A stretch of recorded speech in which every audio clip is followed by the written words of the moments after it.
minamahal na kapatid, 5 linggo na tayong naghahanda ng sarili para sa pagdiriwang ng Pasko ng pagpapakasakit at pagkabuhay ng Panginoon. Sinikap nating unawain at tuparin ang ating pananagutan sa Diyos at sa kapwa-tao, alinsunod sa aral at halimbawa ni Jesucristo. Kaisa ng buong simbahan, sinisimulan natin ngayon ang mga mahal na araw. Si Kristo ay matagumpay na pumasok sa kanyang lungsod upang tuparin ang kanyang gawain bilang Mesiyas, ang magpakasakit, mamatay, at muling mabuhay para sa ating kaligtasan. Temtem nating sariwain sa alaala ang kanyang pag-aalay ng sarili para sa kapwa at sundan natin siya ng may buhay na pananampalataya. Kaysa niya sa pagdurusa sa krus, tayo nawa ay makahati niya sa kanyang pananaig sa kamatayan at sa kanyang bagong buhay. Manalangin tayo. Ama naming makapangyarihan, ang mga palaspas na ito ay iyong pagpalain at pabanalin upang sa masaya naming pagbubunyi sa Mesiyas na aming hari, siya'y aming masundan at sa pamamagitan niya ay aming sapitin ang hindi magmamaliw na lungsod ng Jerusalem na kanyang pinagaharian. Kasama mo at ang Espiritu Santo magpas sa walang hanggan.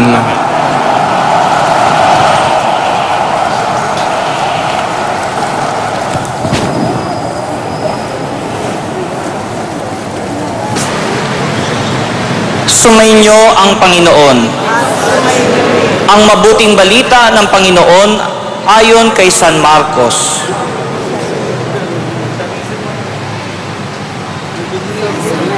Malapit na sina Jesus sa Jerusalem, na sa gulod ng bundok ng mga Olibo, at natatanaw na ang mga bayan ng Betfage at Betanya. Pinauna ni Jesus ang 2 sa mga alagad at sinabi sa kanila, "Pumunta kayo sa susunod na nayon. Sa pagpasok dooy makikita ninyong nakatali ang isang bisirong asno na hindi pa nasasakyan ni numan. Kalagin ninyo at dalhin dito. Kapag may nagtanong kung bakit ninyo kinakalag iyon, sabihin ninyong kailangan ito ng Panginoon at ibabalik din agad dito." Kaya't lumakad na sila at natagpuan nga nila ang asno sa tabi ng daan, nakatali sa may pintuan ng isang bahay. Nang kinakalag na nila ang hayop, tinanong sila ng ilan sa mga nakatayo roon, "Bakit ninyo kinakalag iyan?" Sumagot sila gaya ng bilin sa kanila ni Jesus, at hinayaan na silang umalis. Dinala nila kay Jesus ang bisirong asno, at matapos isapin sa likod nito ang kanilang mga balabal, ito'y sinakyan ni Jesus. Maraming naglatag sa kanilang balabal sa daan. Ang iba naman ay pumutol ng madahong sanga ng kahoy at siyang inilatag sa daan. Ang mga tao sa unahan at hulihan ay sumigaw ng, "Hosana, pagpalain ang dumarating sa pangalan ng Panginoon. Pagpalain nawa ang kaharian ng ating amang si David, na muling itinatatag. Purihin ang Panginoon." Ang mabuting balita ng Panginoon.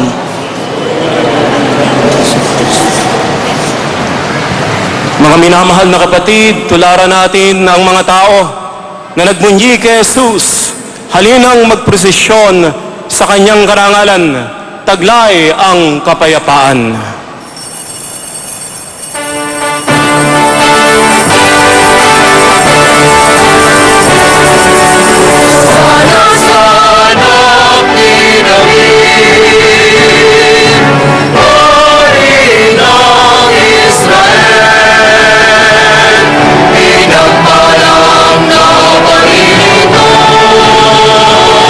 Sa ngalan ng Panginoon,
ngalan ng Ama at ng Anak at ng Espiritu Santo.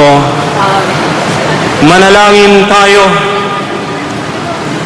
Ama naming makapangyarihan, ginawa mong halimbawang dapat tularan.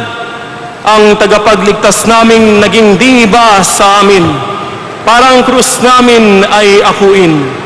Pagindapatin mong sa mga pagdiriwang ay aming kamtin ang kanyang ulirang pagkamatiisin at ang pakikisalo sa pagkabuhay niyang maningning sa pamamagitan niya kasama ng Espiritu Santo magpa sa walang hanggan. Amen.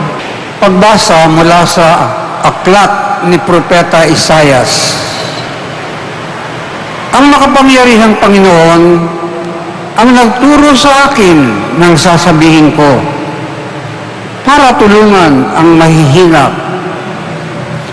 Tuwing umaga ay kanyang binubuksan ang aking pandinig. Nananabik akong malaman kung ano ang ituturo niya sa akin. Binigyan niya ako ng pangunawa. Hindi ako naghimagsik na tumalikod sa kanya.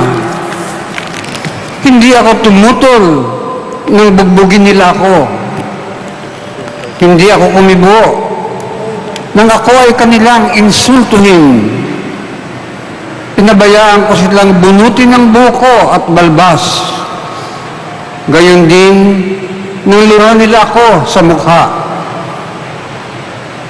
Ang mga pagdustang ginawa nila ay di ko pinapansin, pagkat ang makapangyarihang Panginoon ang tumutulong sa akin. Handa akong magtiis na sampalin parang bato, pagkat aking batid na ang sarili ko ay di mapapahiya.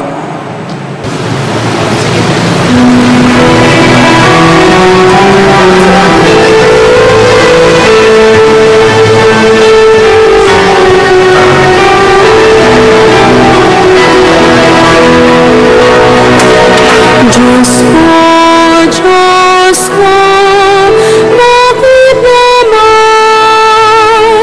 ako yung pinabayaan?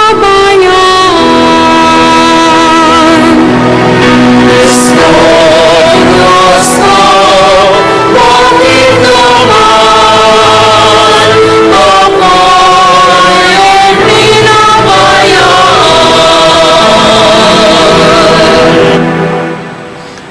Bawat taong makakita ay umiiling, nanunukso. Palibak na nagtatawa at sinasabi ang ganito, nagtiwala siya sa Diyos, ngunit hindi siya pansin. Kung talagang minamahal, bakit hindi intindihin?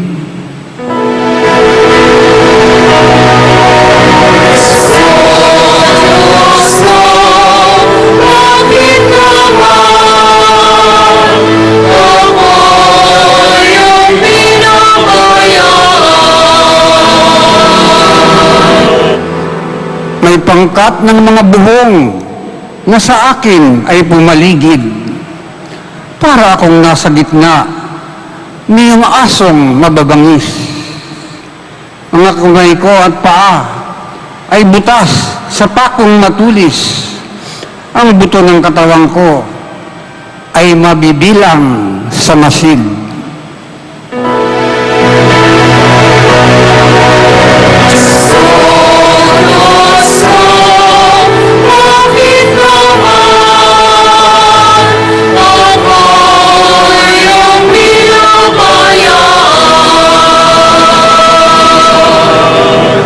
Pinaghati-hati nila ang damit ko sa katawan. Ang hinubad na tunikay dinaan sa sapalaran. Huwag mo akong ulilahin. Huwag talikdan, Panginoon. O aking tagapagligtas, bilisan mo ang pagtulong.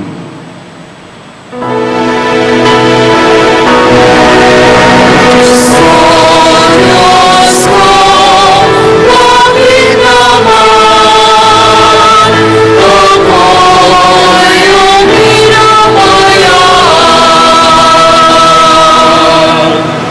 ang lahat ng ginawa mo ay ihahayag ko sa lahat. Sa gitna ng kapulungan ay pupurihin kitang ganap. Purihin ang Panginoon ng lahat ng kanyang lingkod. Siya ay inyong dakilain, kayong angkan ni Jacob. Ikaw bayan ng Israel ay sumamba at maglingkod.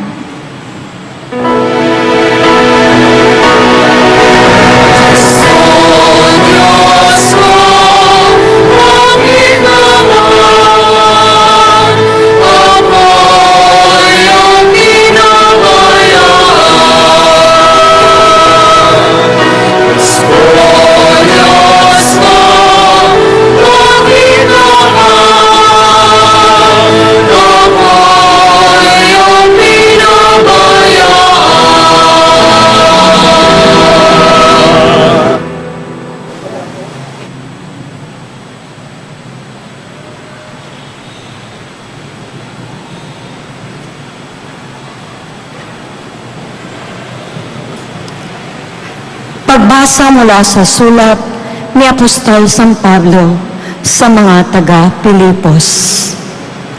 Si Kristo Jesus, bagamat siya ay Diyos, ay hindi nagpilit na manatiling kapantay ng Diyos. Bagkos, hinubad niya ang lahat ng katangian ng pagka-Diyos. Nagkatawang tao at namuhay na isang alipin. Nang maging tao, siya'y nagpakababa at naging masunurin hanggang kamatayan. Oo, hanggang kamatayan sa krus. Kaya naman, siya'y itinampok ng Diyos na binigyan ng pangalang higit sa lahat ng pangalan. Ano pat ang lahat ng nilalang na nasa langit, nasa lupa, nasa ilalim ng lupa, ay maninikluhod at sasamba sa Kanya. At ipapahayag ang lahat na si Jesucristo ang Panginoon sa ikararangal ng Diyos Ama. Ang salita ng Diyos. Salamat sa Diyos.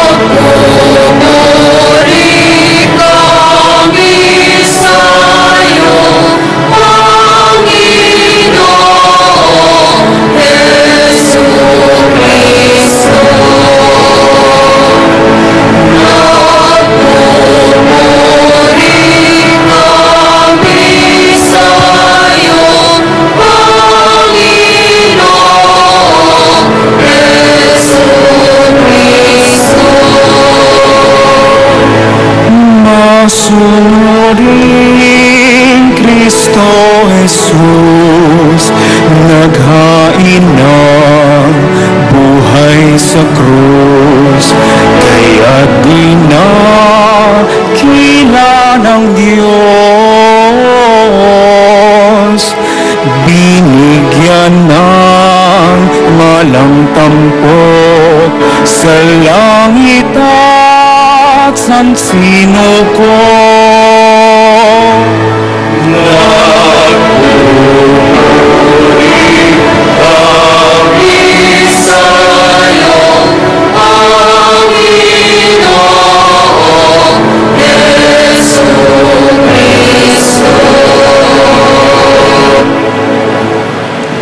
Ang pagpapakasakit ng ating Panginoong Hesukristo ayon kay San Marcos. Puri sa'yo. Kinaumagahan, nagpulong agad ang mga punong saserdote, ang matatanda ng bayan, ang mga eskriba at ang iba pang bumubuo ng Sanhedrin. Ipinagapos nila si Jesus at dinala kay Pilato.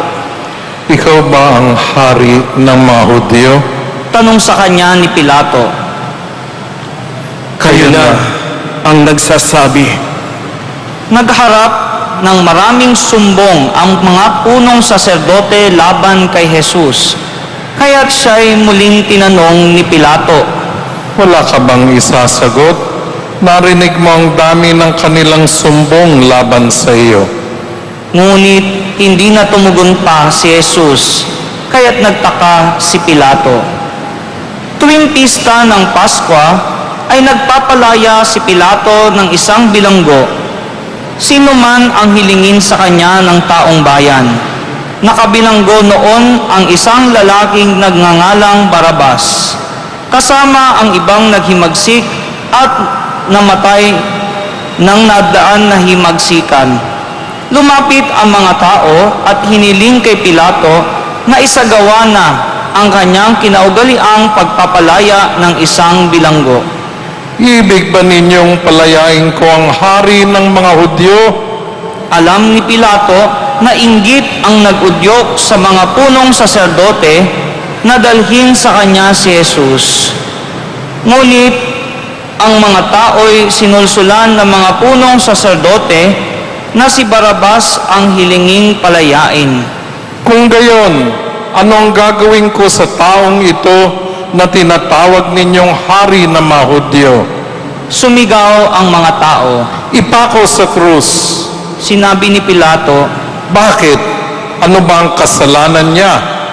ngunit lalo pang sumigaw ang mga tao. Ipako siya sa krus. Sa paghahangad ni Pilato na pagbigyan ang mga tao, pinalaya niya si Barabas. Si Jesus ay kanyang ipinahagupit at ibinigay sa kanila upang ipako sa krus. Dinala ng mga kawal si Jesus sa pretoryo, ang tirahan ng gobernador, at kanilang tinipon ang buong batalyon. Sinuotan nila si Jesus ng isang balabal na purpura. Kumuha sila ng halamang matinik, ginawang korona at ipinutong sa kanya. At sila'y patuyang nagpugay at bumati sa kanya. Mabuhay ang hari ng mga Hudyo. Siya'y pinaghahampas nila ng tambo sa ulo, pinaglulurhan at palibak na niluhod-luhuran. At matapos kutyain, siya'y inalisan nila ng balabal, sinuotan ng sariling damit at inilabas upang ipako sa krus. Nasa lubong nila ang isang lalaking galing sa bukid, si Simon na taga Cirene, ama nina Alejandro at Rufo. Pilit nilang ipinapasan sa kanya ang krus ni Jesus. At kanilang dinala si Jesus sa lugar na kung tawagi Golgota, ibig sabihin pook ng bungo. Binigyan nila siya ng alak na may kahalong mira, ngunit hindi niya ininom. Ipinako siya sa krus at nagsapalaran sila upang malaman kung alin sa kanyang mga damit ang mapupunta sa bawat isa. Ikasyam na ng umaga nang ipako nila sa krus si Jesus.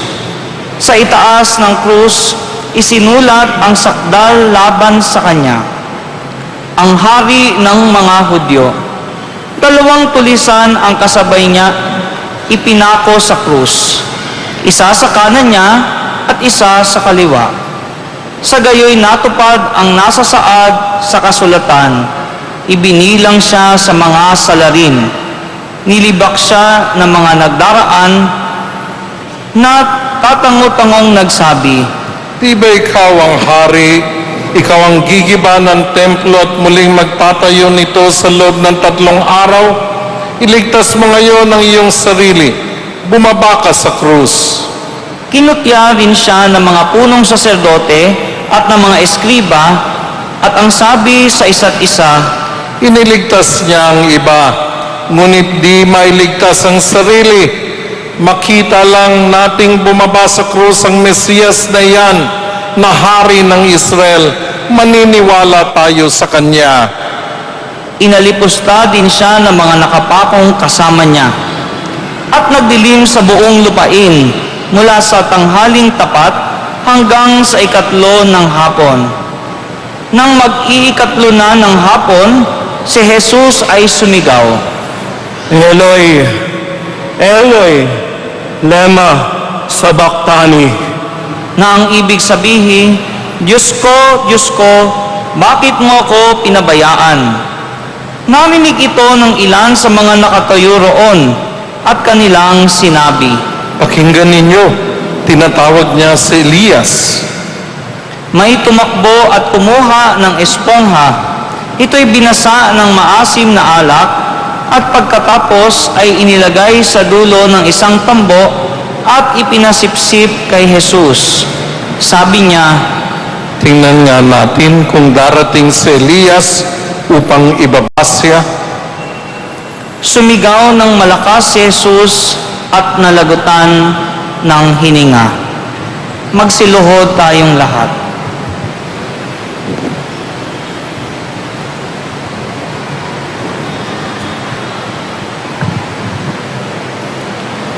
Magsitayo na ang lahat.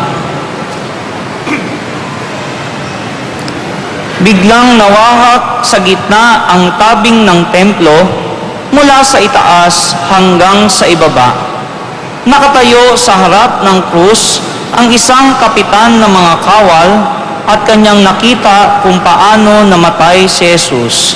Kaya't sinabi niya, Tunay ngang anak ng Diyos ang taong ito. ang mabuting balita ng Panginoon. Pinupuri ka namin, Panginoong Hesu Kristo.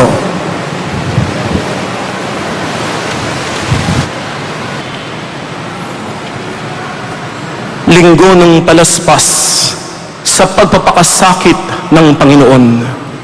Ito po ang simula ng mga mahal na araw. Bilang pasasalamat sa napakalaking pag-ibig ng Diyos, palakpakan po natin siya.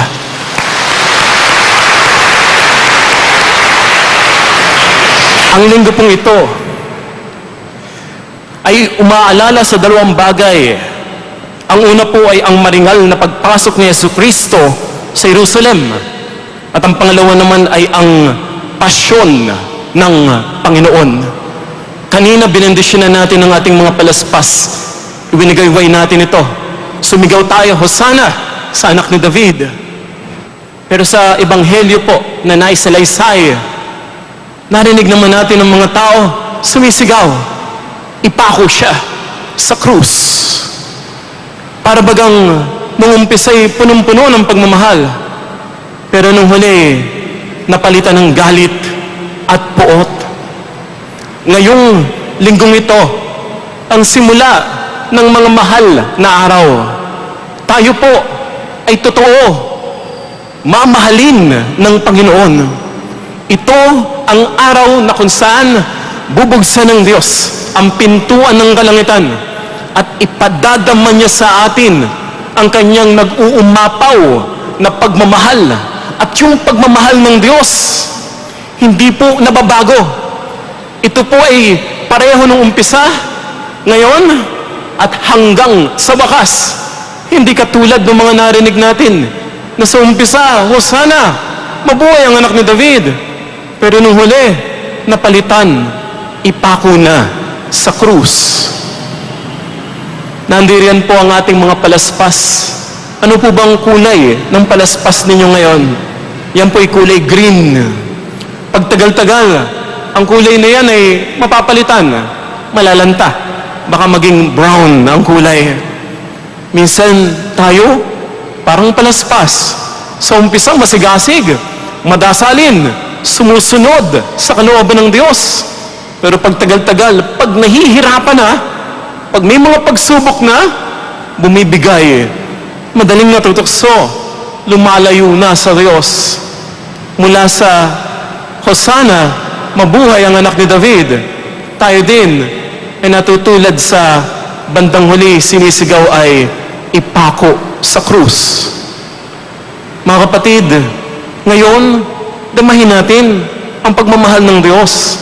Pero sana yung pagmamahal natin sa Diyos ay hindi pa bago-bago. Tingnan mo yung katabi mo. Mahal mo ba yung katabi mo? Paano mo ba nasasabi na mahal mo ang iyong katabi. Masasabi mong mahal mo yan kung ikaw ay naghirap para sa Kanya. Doon po kasi mapapatunayan yung pagmamahal. Paghihirap. Yung mga mag-asawa, kayo po ba? Ano po ba ang team song ninyo sa inyong asawa? Yung iba kasi pag unang kasal daw, ang team song ay Papuri sa Diyos, Papuri sa Diyos. Kaya lang after 10 years, nababago daw. Nagiging, Panginoon, maawa ka. Parang ayaw na. Tapos pag tagal-tagal, nagiging, kunin mo, Diyos, at tanggapin mo. Medyo nang gagalit pa yung ngipin. Medyo galit na. Kasi hirap na eh. Hindi na makaya. Kapatid, ano ba ang team song mo? Hosana, mabuhay ang anak ni David. O ipako sa krus. Para bagang ayaw na. Upang mapanatili ang pagmamahal, kinakailangan po, katulad ng ginawa ni Kristo, kinakailangan nandoon ang atin ding pagsasakripisyo. Yung mga mag-asawa, bakit nananatiling magkasama pa rin, nagmamahalan? Kasi araw-araw, meron po silang sakripisyo. Yung mga magulang, bakit patuloy ninyong minamahal ang inyong mga anak? Kasi araw-araw meron kayong sakripisyo. Oras na mula yung sakripisyo, unti-unti manlalamig. Mawawala rin yung pagmamahal. Ngayon po'y panahon ng graduation. Nakikita ko po yung mga estudyante, kinukuha yung diploma. Pero nakikita ko rin po yung mga magulang nanonood habang kinukuha ng kanilang anak yung diploma. At nakikita ko po yung mga magulang, ang nakikita nila, hindi yung diploma. Pag nakita nila yung kanilang anak, ang nakikita nila yung hirap nila, araw-araw. Pagluluto, pagtatrabaho, paggising dun sa anak, pangangaral, pagpapaalala dun sa anak. Ang nakikita nila, yung hirap. Kaya nga po yung mga batang graduate, tatawa-tawa lang. Pero yung mga magulang, talagang makikita mo yung iba lumuluha. Kasi daman-daman nila yung tuwa na sila'y nakapagpatapos. Bakit? Pinaghirapan. Kapatid, ngayon ay mahal na araw. Pwede ba? Hayaan mong mahalin ka ng Diyos. Iyon po ang gagawin natin ngayon. Damahin mo lang ang yakap ng Diyos. Damahin mo lang ang kanyang pagsasakripisyo. Damahin mo lang ang kanyang pag-aalay ng buhay. At kung talagang dadamahin natin ang Diyos, naku, kasama rin niya. Mababago tayo. Magtatagumpay. At sa bandang huli, kasama ni Kristo, tayo po ay magkakamit ng buhay na walang hanggan. Magmahal ng totoo. Hayaan mo na mahalin ka ni Jesus at mabago ng kanyang pagmamahal, lalo't ngayong mga mahal na araw. Amen.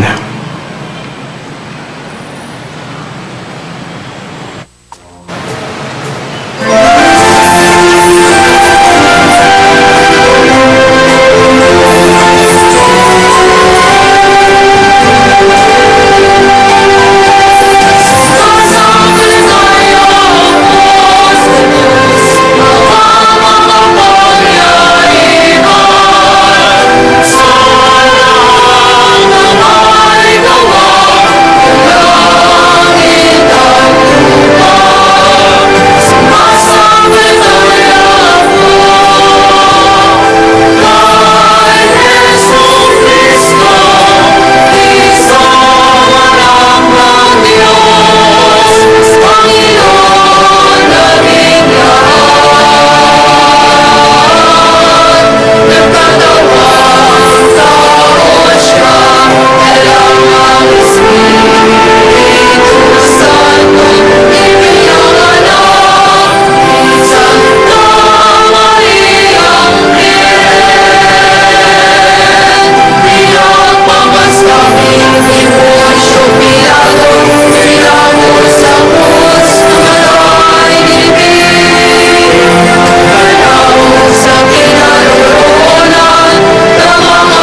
kapatid, manalangin tayo upang ang pagpapakasakit ni Jesucristo ay maging tunay na daan ng ating kaligtasan. Panginoon, dinggin mo ang aming panalangin. Upang iligtas tayo ng Panginoon sa lahat ng uri ng katiwalian at korupsyon. Manalangin tayo. Panginoon, dinggin mo ang aming panalangin. Upang iligtas tayo ng Panginoon sa katamaran, kawalan ng pagpapatawad at kasamaan. Manalangin tayo. Panginoon, dinggin mo ang aming panalangin. Upang iligtas tayo ng Panginoon sa karahasan, digmaan at pang-aapi sa mahihina. Manalangin tayo. Panginoon, dinggin mo ang aming panalangin. Upang iligtas tayo ng Panginoon sa pagkakamakasarili at sa ating mga nagawang kasalanan. Manalangin tayo. Panginoon, dinggin mo ang aming panalangin. Ama naming makapangyarihan, kaloob mo sa amin ang iyong walang hanggang pag-ibig at habag. Tulutan mong kami ay maligtas sa lahat ng masama sa pamamagitan ni Kristo na aming Panginoon. Amen.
Manalangin tayo mga kapatid upang itong ating pag-aalay kalugdan ng Diyos sa mga makapangyarihan. Tanggapin nawa ng Panginoon itong paghahangin sa iyong mga kamay sa kapurihan niya at karangalan sa ating kapakinabangan at sa buong sambayanan niyang banal. Ama naming lumikha pakundangan sa pagpapakasakit ng iyong bugtong na anak, sumami nawa ang iyong pagpapaunlak na di makakamit ng tanang aming pagganap, kundi ng paghahaing minsan lamang para sa lahat na mula sa iyo'y pinakikinabangan namin at tinatanggap sa pamamagitan ni Jesucristo kasama ng Espiritu Santo magpasawalang hanggan. Amen. Sumainyo ang Panginoon. At sumayo din. Taas sa Diyos ang inyong puso at diwa. Itinaas na namin sa Panginoon. Pasalamatan natin ang Panginoong ating Diyos. Marapat na siya ay pasalamatan. Ama naming makapangyarihan, tunay ang marapat na ikaw ay aming pasalamatan sa pamagitan ni Jesucristo na aming Panginoon. Wala siyang kasalanan, ngunit inaring salarin sa pagmamalasakit niyang kami palayain. Sa kamatayang kinasuungan namin, kaya't namatay siya upang kami buhayin. Kaya kaisa ng mga anghel na nagsisiawit ng papuri sa iyo, walang humpay sa kalangitan. Kami nagbubunyi sa iyong kadakilaan.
Ama naming banal, ikaw ang bukal ng tanang kabanalan.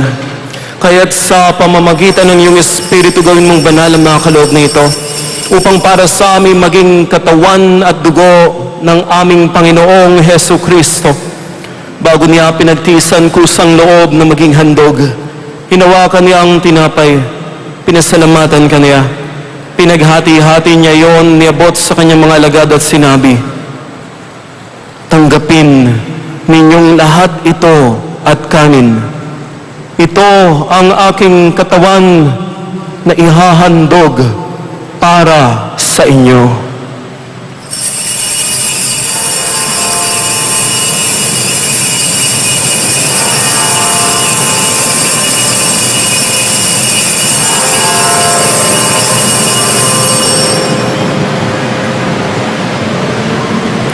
Gayun din naman nang matapos ang hapunan, hinawakan niya ang kalis.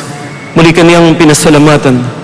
Niabot niya ang kalis sa kanyang mga alagad at sinabi, "Tanggapin ninyong lahat ito at inumin. Ito ang kalis ng aking dugo, ng bago't walang hanggang tipan. Ang aking dugo na ibubuhos para sa inyo at para sa lahat sa ikapagpapatawad ng mga kasalanan. Gawin ninyo ito sa pag-alala sa akin."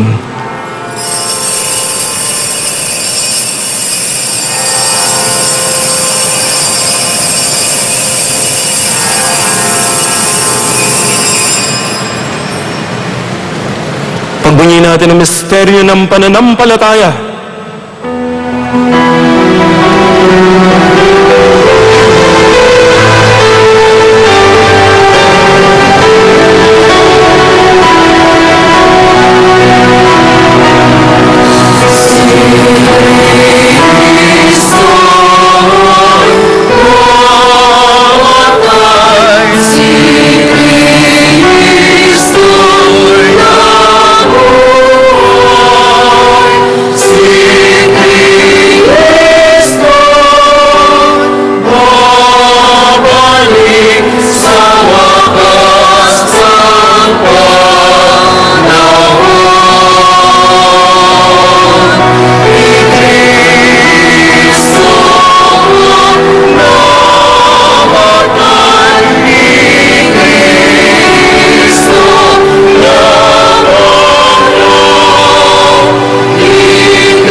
Ama, ginagawa namin ngayon ang pag-alala sa pagkamatay at muling pagkabuhay ng iyong anak.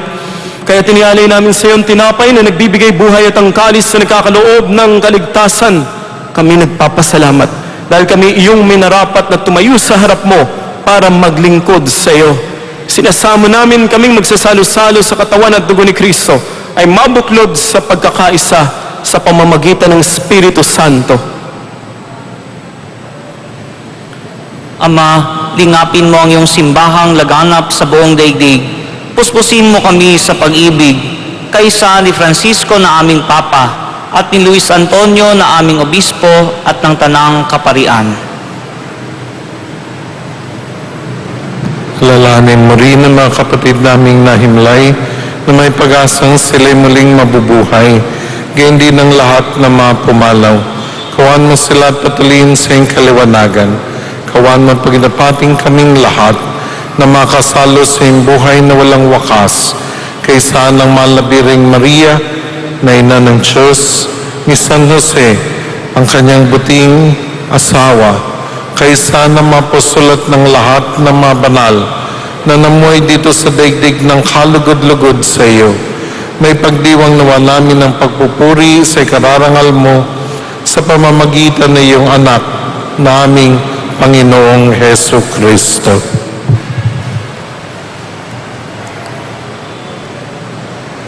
Sa pamamagitan ni Kristo, kasama niya at sa Kanya, ang lahat ng parangal at papuri ay sa iyo, Diyos Amang makapangyarihan, kasama ng Espiritu Santo, magpa sa walang hanggan.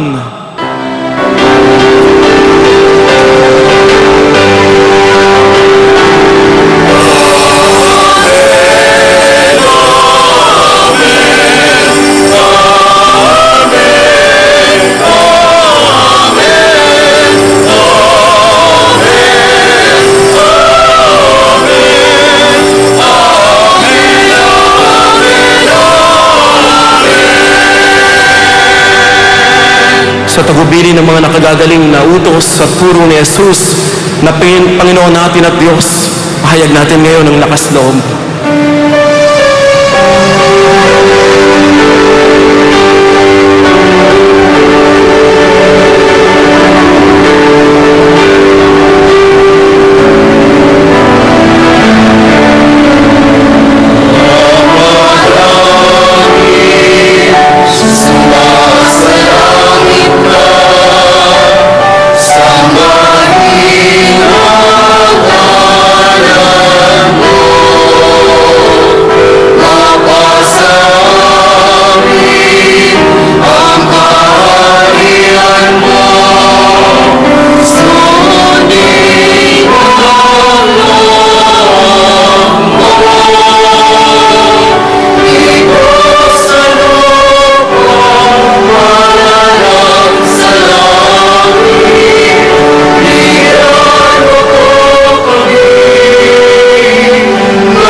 Nihiling namin kami adyas sa lahat ng masama, pagkalooban ng kapayapaan araw-araw, iligtas sa kasalanan, at inayo sa lahat ng kapahamakan, samantalang aming pinananabikan ang dakilang araw ng pagpapahayag ng tagapagligtas naming si Heso Kristo. Sapagkat iyo ang kaharian at ang kapangyarihan at ang kapurihan magpakailanman. Amen. Panginoong Kristo, sinabi mo sa iyong mga apostol, kapayapaan ang iniiwan ko sa inyo, ang aking kapayapaan ang binibigay ko sa inyo. Tunghayan mo ang aming pananampalataya at huwag ang aming pagkakasala. Pagkalooban mo kami ng kapayapaan at pagkakaisa ayon sa iyong kalooban, kasama ng Espiritu Santo, magpasawalang hanggan. Amen. Ang kapayapaan ng Panginoon ay laging sumainyo. At sumaiyo rin. Ipadama natin ang ating pagmamahal sa bawat isa. Magbigayan tayo ng kapayapaan. Kapayapaan po sa inyong lahat. Peace be.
Mga kapatid, naririto si Kristo.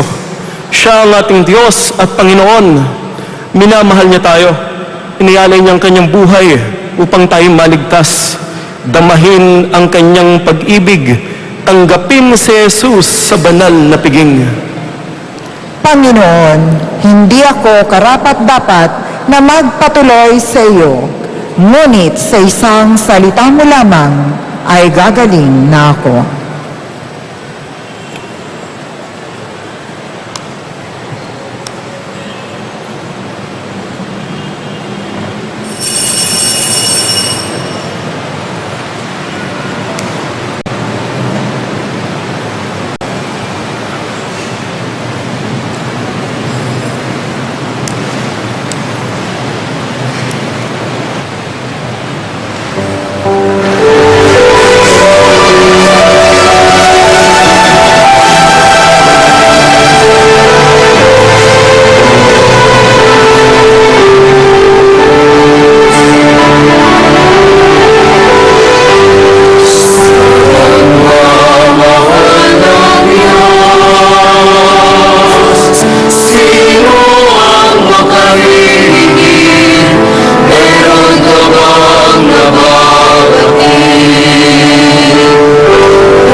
Manalangin tayo.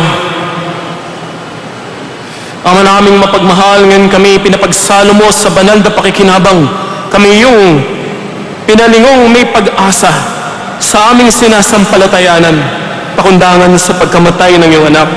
Gawin mong kami makarating sa aming paroroonan, pakundangan sa kanyang muling pagkabuhay bilang tagapamagitan kasama ng Espiritu Santo magpasawalang hanggan.